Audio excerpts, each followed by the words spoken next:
I found a secret room behind my closet, and I think something's still in there. So, for context, I just moved into this old apartment in Pittsburgh. It's a classic early 1900s brownstone with creaky floors and weird drafty corners.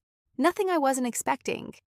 I moved in alone after a bad breakup, so I was honestly looking forward to the solitude. The weirdness started about 2 weeks in.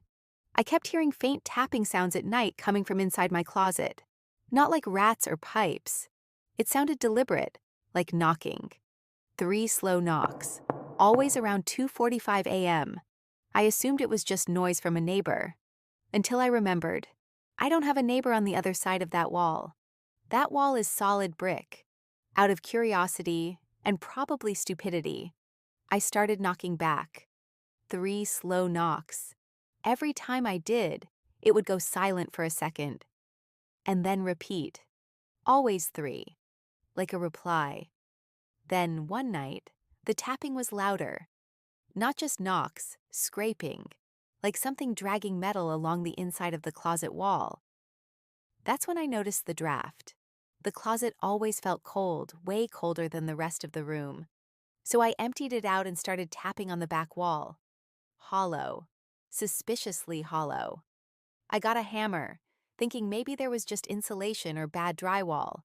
But after a few swings, the panel literally popped out. Behind it was a narrow passage, about 2 feet wide, pitch black, smelling like damp wood and rust. And at the end of that passage, a tiny room. It looked like an old storage area, except it had a small cot, a child's cot, a cracked porcelain doll sitting on top, and dozens of long-since burnt-down candles surrounding it. The walls were covered in faded red markings, symbols I didn't recognize. But the worst part?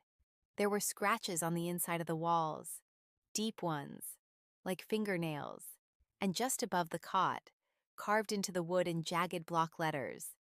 Stay with me. I noped out of there and sealed the wall back up, but now the knocking's louder. And it's not just at 2:45 a.m. anymore. Sometimes, it comes from behind my headboard. I don't know what I opened. I don't know what I disturbed. But I think it knows I saw it, and I think it wants me to come back.